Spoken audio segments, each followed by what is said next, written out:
Hello everyone, welcome back to my channel. I am Garima Singh and in today's video we'll learn how the life of tribal people changed under colonial rule and how the change in forest law impacted their life. So this is the part 2 of our chapter number 4, the tribals, the Kus and the vision of the golden age. In the first part we have studied about an important personality that we'll be studying later in this chapter. It was Birsa. Okay. After that, we have discussed about the various different profession followed by the people of this age. Okay, so now let's see and take this chapter ahead and let's see how did the colonial rule affect the tribal life. हमने अभी तक पढ़ा था कि tribal जो people थे they were different category of people practicing different profession at that time, right? उनमें से कुछ लोग एनिमल हर्डर्स थे, कुछ लोग हंटिंग या गैदरर्स थे, कुछ लोग और क्या करते थे, कुछ लोग प्रैक्टिस करते थे jhum cultivation and some of them were the settled cultivators, right? So अब हम बात करेंगे कि कैसे the Britishers in the very first chapter of our history, I have told you, जब कॉलोनियल बात आई, कॉलोनियल रूल क्या होता है? ये एक सिस्टम होता है जिसके अंदर दो कंट्री है, एक कंट्री दूसरी कंट्री के ऊपर रूल करती है. ओके, जैसे कि ब्रिटिशर्स आए थे इंडिया के अंदर, तो ब्रिटिशर्स हम इंडियंस पे रूल कर रहे थे, therefore it was called the colonial rule, okay, or the British rule, right? So who was the ruler in this system? The Britishers. And who were the followers here? The Indians. Okay, so the India was basically a colony of the British people. Now we'll be studying कि कैसे Britishers के आने के बाद जो tribal people की life है वो कैसे चेंज हुई, उनके ऊपर क्या इफेक्ट पड़ा. Okay, so talking about the life of tribal people, as we will study that it changed a lot after British rule. Okay, इनकी लाइफ में बहुत ज़्यादा चेंज आया जब ब्रिटिशर्स का रूल आया यहाँ पे. एंड लेट्स सी कि चेंज क्या था. जब ब्रिटिशर्स आए इंडिया में तो काफ़ी सारे एरियाज ऐसे थे जहाँ ट्राइबल पीपल एग्जिस्ट कर रहे थे, और जहाँ एक tribe, a group of people is existing together, तो ऑब्वियस है कोई इनका लीडर भी रहेगा, कोई चीफ भी रहेगा, राइट? तो उनके जो चीफ जो सारे डिसीजन लेते थे उनको ट्राइबल चीफ बोलते थे, and he was a very important personality of the tribal area. So जब ब्रिटिशर्स यहाँ आए तो डिफरेंट एरिया में डिफरेंट ट्राइबल ग्रुप्स रह रहे थे. In my previous video we have also discussed about the various tribal groups living in different part of India, right? तो उन्होंने आके देखा कि काफ़ी सारे एरिया बटे हुए हैं, हर एरिया में अलग अलग ट्राइब रह रही हैं, और हर ट्राइब के साथ एक ट्राइबल चीफ है, ओके, जो उनका लीडर है. And this tribal chief was very important personality of this tribal group. Now discussing more about the tribal chief, जो उनका लीडर था, चीफ था, उसके बारे में हम बात करते हैं. He was the person who had the economic plus the political powers. Economic मतलब क्या कुछ एक्टिविटीज कैरी आउट की जाएगी, किस रीजन में की जाएगी, कैसे पैसे कमाए जाएंगे, राइट? एंड द पॉलिटिकल मतलब इनके कहने पे ही सारी पॉलिसीज और वैसे ही रूल चलता था और इनको ही सब फॉलो करते थे. ओके, तो ट्राइबल चीफ के पास economic and the political powers थी. And some of the chief, ये है ना, काफ़ी सारे एरिया थे, डिफरेंट रीजन में अलग अलग ट्राइब है, उनमें से काफ़ी सारी जो ट्राइबल चीफ थे उनके पास उनकी खुद की पुलिस भी थी. Okay, they had their own police and also they decided the land rules and the forest laws. साथ ही साथ इकोनॉमिक एंड पॉलिटिकल पावर्स के साथ वो ना ही सिर्फ ये दोनों पावर एक्सरसाइज करते थे, वो बल्कि लैंड, जो उनकी ज़मीन है, उस पर कैसे काम किया जाएगा, क्या चीज़ उस पर उगाई जाएगी, certain rules regarding the land, it was also decided by the chief. And the forest law, कि जंगलों से क्या चीज़ें लाई जा सकती है, किसका राइट रहेगा, and everything regarding the forest is called the forest law. ये फॉरेस्ट लॉ भी ट्राइबल चीफ ही डिसाइड करते थे. All of the things changed when Britishers came to India. जब ब्रिटिशर्स आए तो सब चीज़ें चेंज हो गई. यही तो टाइटल था ना कि कॉलोनियल रूल के आने के बाद ट्राइबल पीपल की लाइफ कैसे चेंज होगी. ओके, सो अब हम देखेंगे under the British rule the tribal chief, they all lost all the powers and were forced to follow their rules. किसके rule? The British rule. Okay, तब ब्रिटिशर्स यहाँ आए, ट्राइबल चीफ की सारी पावर्स खत्म हो गई. ओके, उनको सिर्फ एज ए मिडल मैन बना के रखा था, टाइटल दिया हुआ था कि ओके आप लोग सारे जिम्मेवार रहोगे कि ये लॉज कैसे फॉलो करवाओगे, वो तुम्हारी ड्यूटी है, that's it. Apart from that उनके पास कोई पावर नहीं थी। And also the chief were forced to follow the British rule.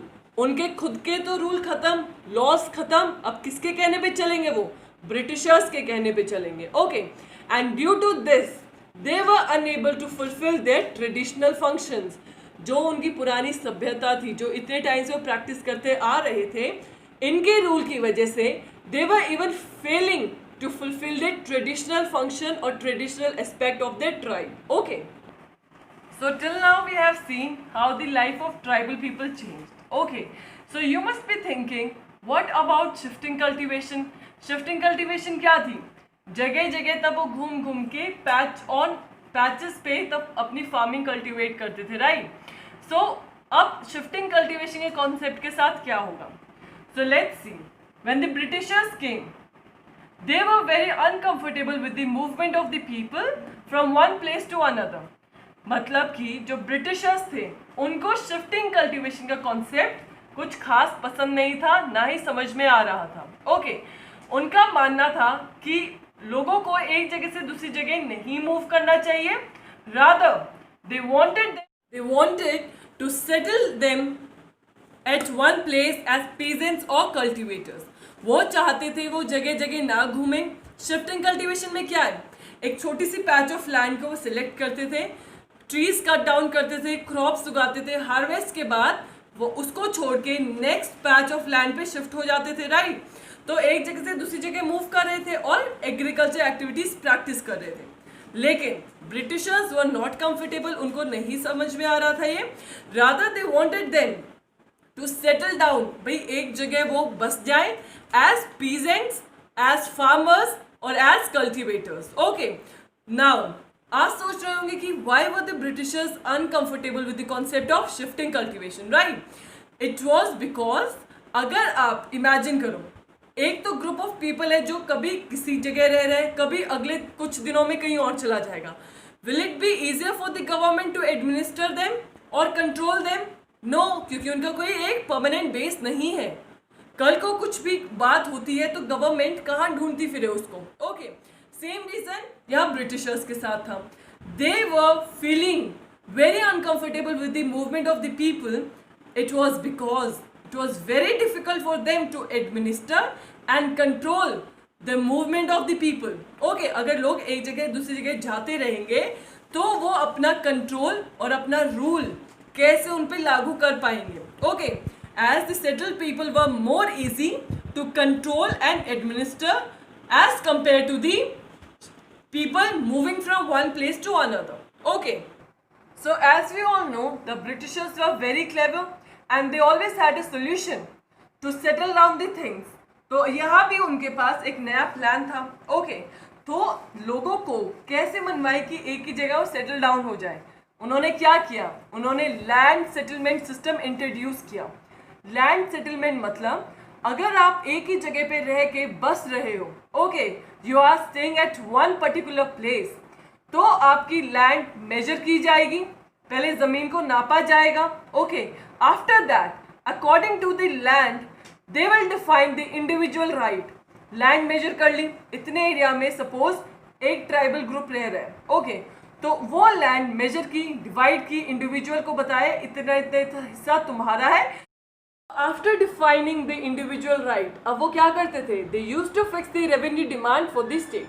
अब हर स्टेट वाइज जो उन्होंने लैंड मेजर की है, लोगों को वहाँ सेटल डाउन कर दिया, उस ज़मीन के हिसाब से रेवेन्यू डिमांड को फिक्स कर देते थे। भाई इस जगह से इतना रेवेन्यू, इतने टैक्स आएंगे। ओके, सो आपको समझ में आया होगा कि ब्रिटिशर्स ने लैंड सेटलमेंट सिस्टम क्यों इंट्रोड्यूस किया था, ताकि लोगों को लालच हो जाए किस चीज़ का, कि ज़मीन उनको मिलेगी। लेकिन इस सब के पीछे फ़ायदा किसका था? The Britishers. ओके, सो इस सब लैंड सेटलमेंट सिस्टम के चलते हुए some of the people were declared as the owner of the land and some were declared as tenants. Owner मतलब उस जमीन का मालिक, टेनेंट मतलब the people working on the land, but for the work they were doing on the land they were suppose to pay rent. अगर उनको वो ज़मीन यूज़ करनी थी फॉर एग्रीकल्चरल एक्टिविटीज़, उनको रेंट देना पड़ता था, right. In my previous chapter where I have shared the concept of land revenue system, remember this zamindari system, royatwari, mahilwari, so all of that were the people used to pay the rent or the taxes for the use of land. Okay, तो यहाँ पे क्या हुआ, तब Britishers आए, उन्होंने land settlement system introduce किया. तो उसके चलते उनसे क्या हुआ, कुछ लोगों को ओनर्स डिक्लेयर कर दिया गया लैंड का, एंड सब वर डिक्लेयर्ड एज टेनेंट्स. टेनेंट्स मतलब अगर आपको जमीन यूज करनी है, you are suppose to pay rent और tax for the particular use of land. Okay, so after all of the things that Britishers were doing in order to control the shifting cultivations, okay, so here the Britishers were unable to settle down the jhum cultivators. जितने भी shifting cultivators या jhum cultivators थे, jhum cultivators are again a kind of a shifting cultivation, हमने पढ़ा है. सो इतना सब कुछ इंट्रोड्यूस करने के बावजूद भी the Britishers were not very successful in making the people to settle down at one place. Okay, why? क्योंकि the areas where the water was scarce and the soil was dry, वो वाला area जहाँ पानी की कमी थी और जो सॉइल था, हमारी ज़मीन बहुत ज़्यादा ड्राई थी, तो वहाँ पे सेटल्ड प्लॉट कल्टीवेशन करना इजी बात नहीं है, बहुत मेहनत लगती है. Okay, but still all of this reasons, some of the cultivators, the jhum cultivators decided to go for plot cultivation. इन सब के बावजूद भी कुछ जुम कल्टीवेटर्स ऐसे थे जिन्होंने सोचा why not try plot cultivation. Okay, लेकिन क्या रिजल्ट निकला? प्लॉट कल्टीवेशन की वजह से दे फेस्ड अ ह्यूज लॉस. लोगों को बहुत बड़ा नुकसान हुआ. जितनी फूड ग्रेन्स उनकी पहले पैदा होती थी उतनी नहीं निकली, लॉस हुआ. देयरफॉर पीपल स्टार्टिंग प्रोटेस्टिंग, लोगों ने आवाज़ उठाई, बोला कि व्हाट इज दिस, हमें तो इतना लॉस हो गया, हम सर्वाइव कैसे करेंगे बिना फूड ग्रेन्स के. Therefore the Britishers again allowed the jhum cultivation. तो ब्रिटिशर्स ने फिर से शिफ्टिंग कल्टीवेशन या जुम कल्टीवेशन को अलाउ कर दिया. But the thing here is only in some parts of the India.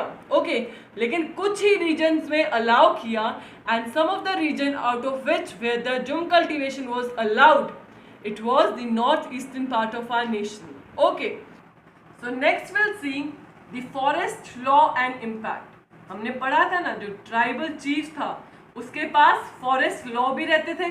अब देखेंगे तब फॉरेस्ट लॉ चेंज होंगे तो इसका इम्पैक्ट ट्राइबल पीपल की लाइफ पे कैसे पड़ेगा. Okay, so as we all know the tribal people are directly dependent on the forest. Directly ही सारे लोग, जितने भी ट्राइबल आदिवासी लोग हैं, सारे जंगलों पे ही तो डिपेंड करते हैं, राइट. वहीं से वो अपने प्रोड्यूस निकालते हैं और फर्दर उसको मार्केट में बेचते हैं, या उससे ही उसी प्रोड्यूस को सेल्फ कंजम्पशन करके सरवाइव करते हैं, राइट. अब हम देखेंगे that the change in the forest law. अगर फॉरेस्ट लॉ के अंदर कोई चेंज आएगा, this triangle here signifies the change. अगर कुछ भी चेंज आएगा जंगलों के कानून में, तो how it will impact, and we will see how the change in the forest law will impact the life of tribal people. भाई इनकी लाइफ पे क्या असर पड़ेगा. Okay, now you must be thinking कि ऐसा क्या चेंज हुआ होगा, कि क्या इम्पैक्ट रहा होगा, राइट. तो अब देखते हैं चेंजेस क्या हुआ. अब ब्रिटिशर्स ने क्या किया, ट्राइबल पीपल हमने पढ़ा फॉरेस्ट पे डिपेंडेंट थे. Okay, so in order to control the tribal population, the Britishers declared their control all over the forest area and declared the forest area as their state property. उन्होंने सारे forest area को बोला कि इस सारे जंगलों पे जहाँ तुम लोग रहते हो, सर्वाइव कर रहे हो, तुम्हारी एग्जिस्टेंस है जहाँ से, वो सारा एरिया ब्रिटिशर्स के अंडर रहेगा, उनका कंट्रोल रहेगा.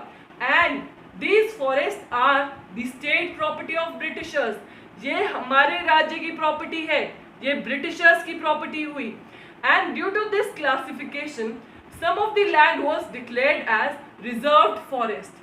रिजर्व्ड मतलब अगर जैसे हम किसी होटल में जाते हैं, कहीं भी जाते हैं, हम देखते हैं टेबल के ऊपर एक रिजर्व्ड की टैग लगी हुई है. ओके, मतलब वो टेबल किसी ने पहले से बुक किया हुआ है, राइट. रिजर्व किसी और ने बुक किया हुआ है.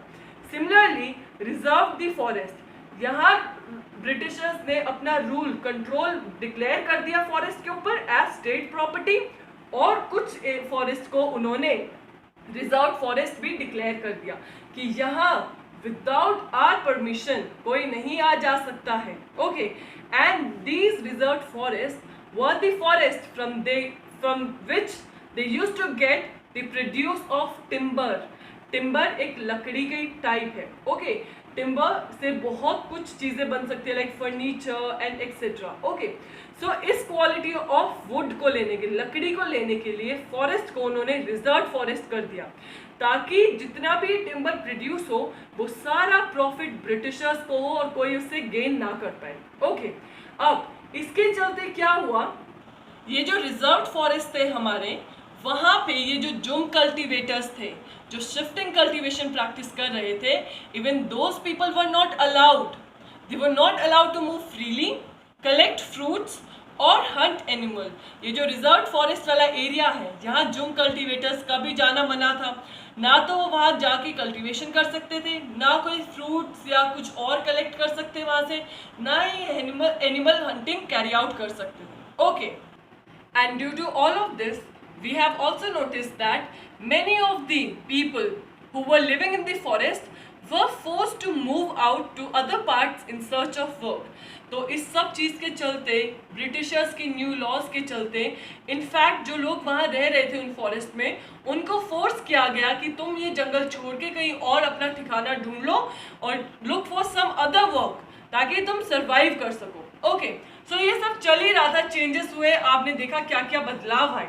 नाउ इसके चलते अब एक मेजर प्रॉब्लम होगी. यहाँ प्रॉब्लम क्या होगी कि ये जो फॉरेस्ट डिपार्टमेंट है, अब उनको लकड़ियाँ चाहिए, टिम्बर ट्रीज चाहिए, लकड़ियाँ काट के वो जो लॉग्स बनेंगे, वुडन लॉग्स, उसके लिए उनको लेबर चाहिए ट्रीज कट करने के लिए. और तब वो ट्रीज कट जाएंगे तो फाइनली उनको ट्रांसपोर्ट करने के लिए, और ऑल्सो जो रेलवे स्लीपर्स बन रहे थे उनको वहाँ लगाने के लिए. ओके, तो अब लोगों को तो मना कर दिया था वहाँ आने के लिए, देयरफॉर अब शॉर्टेज ऑफ लेबर वो फेस कर रहे थे. लकड़ियाँ काटने के लिए लेबर नहीं है, और अगर कट भी गई जैसे, तो उनको ट्रांसपोर्ट कौन करेगा एक जगह से दूसरी जगह. उन्हें रेलवे स्लीपर्स जो उन्होंने बनाई थी, ब्रिटिशर्स ने इंडिया में रेलवे का कॉन्सेप्ट इंट्रोड्यूस किया था. Okay, and sleeper word here is used. आपने रेलवे ट्रैक देखा होगा और ट्रैक के बीच में लकड़ियां लगी होती हैं बीच में, right. So these are the sleeper, okay, which are the horizontal plank of wood which on which railway line is laid. आपने अगर रेल की पटड़ी देखी हो, दोनों साइड अगर वो ट्रैक के बीच में वुडन ऐसे हॉरिजॉन्टल प्लैंक्स लगे हुए लकड़ी के बीच में, राइट. तो उसको बनाने के लिए लकड़ी चाहिए होती थी. रेलवे उन्होंने इंट्रोड्यूस की थी ताकि सामान को इजीली एक जगह से दूसरी जगह ले जाया जा सके, and easily it could be transported to the sea port. Sea port जाएगा थ्रू दी शिप्स, फिर उसको हम वो अपने देश ले जा सकते थे, back to the European nation. Okay, तो मेजर प्रॉब्लम समझ में आई कि लोगों को रिस्ट्रिक्ट करने की वजह से अब लेबर की शॉर्टेज हो रही थी. ना तो वो लकड़ी वहाँ से, वो टिम्बर को वो ट्रांसपोर्ट कर पा रहे थे एक जगह दूसरी जगह, क्योंकि कोई लेबर नहीं था उस चीज़ को काम करने के लिए. एंड ऑल्सो जो रेलवे स्लीपर्स बन रही थी, उधर भी वो लकड़ियाँ नहीं पहुँच पा रही थी. चल ही रहा था, there were so many problems. तो ब्रिटिशर्स ने सोचा we need to find out a solution. Labour तो अब चाहिए उनको, right. So they came up with the solution. क्या? They decided to give a small patch of land to the jum cultivators. उन्होंने सोचा एक छोटा सा टुकड़ा जुम कल्टीवेटर्स को दे देते हैं ताकि वो अपनी कल्टीवेशन कैरी आउट कर सके. Okay, and allow the shifting cultivation on this small patch of land. और उनको बोला भैया अपनी एग्रीकल्चर जितनी भी जो भी एक्टिविटी कैरी आउट करनी है, you can freely carry out your activities on this small patch of land here in the reserved forest. But कहानी में एक छोटा सा ट्विस्ट है. You must be thinking the Britishers can be so kind to us, right. तो क्या twist रहेगा? उन्होंने कंडीशन लगाई. क्या कंडीशन?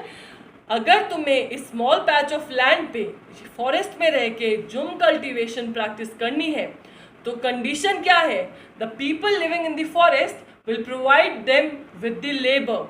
जो लोग यहाँ जंगल में रहेंगे एज जुम कल्टीवेटर्स, यहाँ शिफ्टिंग कल्टीवेशन प्रैक्टिस करेंगे, उनको ज़रूरत पड़ने पर फॉरेस्ट डिपार्टमेंट को एज लेबर खुद को प्रोवाइड करना होगा, क्योंकि मेजर प्रॉब्लम क्या थी, उनको लेबर नहीं मिल रही थी। ट्रीज कौन कट करे, कौन ट्रांसपोर्ट करे उसको, कैसे रेलवे लाइंस लगेंगी बनेंगी, ओके, देयरफॉर लेबर रिक्वायर्ड थी। उन्होंने दिमाग लगाया क्यों ना एक छोटा सा लैंड का हिस्सा इनको दे दें, ये लोग खुश हो जाएंगे, बदले में वी विल डिमांड कि तुम हमें लेबर प्रोवाइड करोगे। एज लेबर जब डिपार्टमेंट को जरूरत पड़ेगी, you all will work for the Britishers as labour, okay.